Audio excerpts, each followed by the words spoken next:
Kullu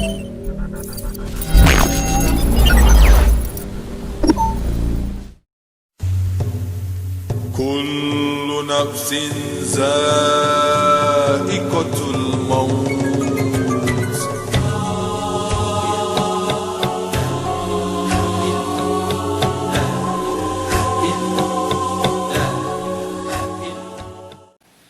Assalamualaikum warahmatullahi wabarakatuh. Selamat pagi semuanya anak-anak sekalian. Mudah-mudahan kalian sehat semua, sukses selalu. Ya, di sini Bapak akan menyampaikan materi yang berkaitan dengan masalah penyelenggaraan pengurusan jenazah.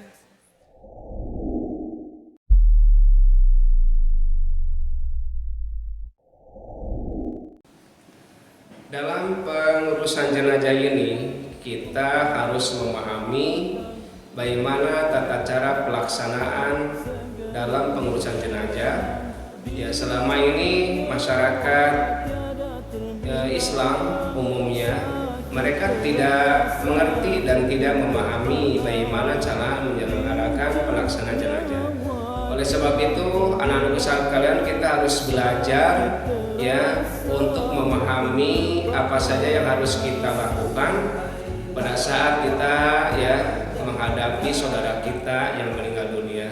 Yang pertama adalah kita harus ya membaca atau memberikan bimbingan kepada keluarga kita yang dalam keadaan sakaratul maut, yaitu dengan cara mentalkinkan, yaitu dengan kalimat la ilaha illallah melalui bisikan ke telinganya, dengan memejamkan kedua matanya, lalu kita membaca doa Bismillahi Allahumma gfirlahu warhamhu, sebutkan namanya Fulan binti Fulan walahum darajatun inda rabbihim. Mudah-mudahan mayit yang sudah ditalkin dibimbing, kemudian kita membaca doanya, semoga meninggalnya husnul khotimah. Langkah yang kedua adalah kita harus mengikat kedua dagunya, jangan sampai mulut mayit itu dalam keadaan menganga. Langkah yang ketiga, kita harus ya menutup mayat itu dengan kain, jangan sampai terbuka, demi menghormati almarhum atau almarhumah. Langkah yang berikutnya adalah ya kalau mayit tersebut punya utang, maka harus segera diselesaikan utang piutangnya oleh ahli warisnya. Nah, anakku sekalian, yang berikutnya adalah bagaimana pelaksanaan ya untuk pengurusan jenazah. Ada 4 yang harus kita ketahui, yaitu yang pertama, kita harus memandikan ya. Yang kedua mengkafani, yang ketiga menyelamkan, yang keempat adalah menguburkan mayit. Adapun cara memandikan mayit itu kalau kalian suka mandi junub, itu persis seperti itu ya. Jadi yang pertama kita harus ya membersihkan kotorannya, kemudian kita ya wudukan anggota wudunya, baru kita membasuh air itu dari mulai kanan 3 kali, kemudian dari kiri 3 kali, kemudian kita ya basuh dari ujung rambut sampai ke ujung kaki. Nah, itu cara ya dalam memandikan. Setelah kita memandikan beres, kita harus berulang kali, minimal kata Nabi 3 kali balikan. Jadi setelah bersih, kemudian ya mayit ini harus ditabur dengan air yang sudah tercampur dengan kapur barus, supaya mayit ini tidak cepat busuk ya, jadi tetap dia kering, wangi. Anak-anak sekalian, yang berikutnya adalah setelah kita memandikan, lalu mayit itu kita simpan di atas kain kafan yang sudah disediakan. Jika mayitnya laki-laki, maka kain kafan yang harus disiapkan oleh keluarga adalah 3 lembar. Sementara kalau mayitnya perempuan itu harus ada 5, ya, termasuk ada baju, kemudian ada kerudung, dan yang ketiga lembarnya adalah kain yang utama untuk membungkus jenazah. Nah, setelah mayit itu disimpan di atas kain kafan, ayo kita satu persatu, ya, kita siapkan untuk membungkus. Tapi sebelum mayit ini dibungkus, kita harus menutup seluruh tubuhnya dengan kapas. Lubang hidungnya kita harus tutup pakai kapas, ya. Kemudian lubang telinga juga kita harus tutup dengan kapas. Nah, setelah badan mayit ini sudah tertutup dengan kapas, baru kita memulai untuk membungkus mayit itu. Itu mulainya dari sebelah kanan, langsung dilipat, masukkan ke bawah badannya, kemudian ditarik lagi yang dari sebelah kiri ke sebelah kanan, terus begitu, ya, dari mulai lapisan pertama sampai lapisan yang ketiga. Kemudian setelah beres mayit ini, kita akan diikat. Ada tempat yang, ya, untuk mengikatnya itu ada 4 bagian.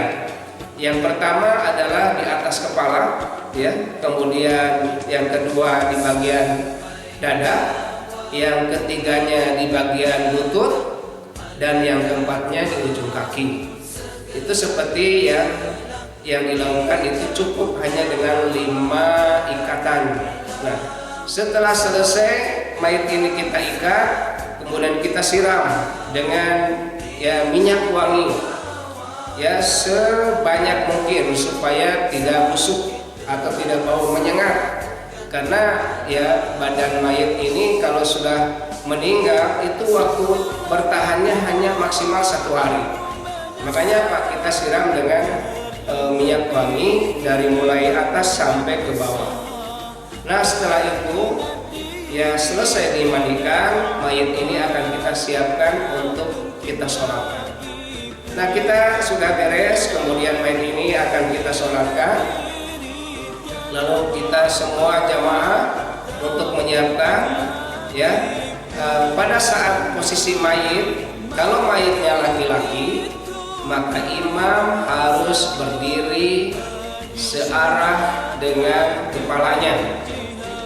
Tapi kalau mayitnya perempuan, imam harus berdiri searah dengan perutnya. Nah, itu aturannya seperti itu.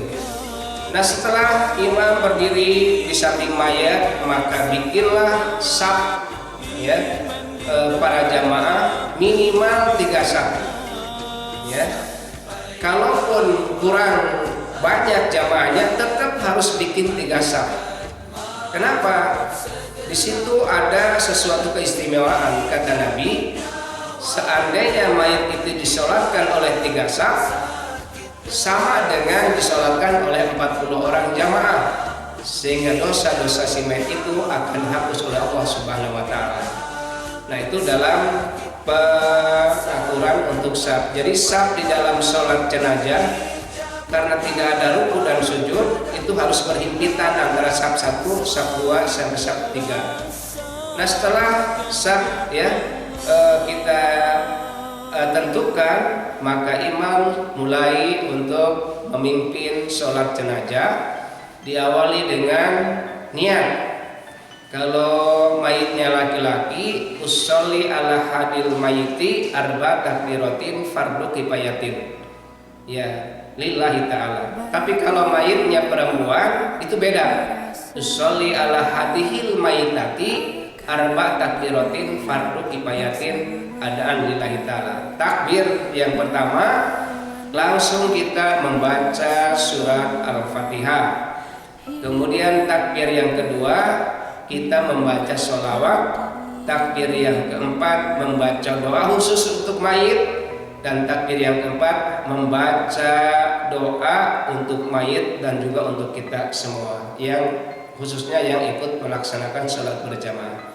Nah, itu anak-anak sekalian, dalam pelaksanaan sholat jenazah, jadi ada 4 kali takbir, ya, tanpa ada ruku, tanpa ada sujud. Nah, setelah sholat selesai, maka mayit ini segera disemayamkan di tempat terakhir, yaitu di makam. Itu tata cara dalam pelaksanaan sholat jenazah. Barangkali materi yang dari Bapak cukup sekian, ya. Mudah-mudahan apa yang disampaikan kalian bisa memahami, kalian bisa mengerti, dan lebih baik kalian bisa mempraktekkan di suatu saat nanti kalau ada keluarga kita ada yang meninggal. Barangkali itu ya yang dapat disampaikan. Ya, mudah-mudahan kita dalam keadaan sehat, kita selalu sukses, ya, berapa untuk ICD. Terima kasih. Assalamualaikum warahmatullahi wabarakatuh. Assalamualaikum warahmatullahi wabarakatuh. Pada kesempatan kali ini akan dijelaskan materi mengenai jenis-jenis barang sebagai Pegawai yang pertama adalah mutasi atau perpindahan pegawai dari satu organisasi ke organisasi yang lain.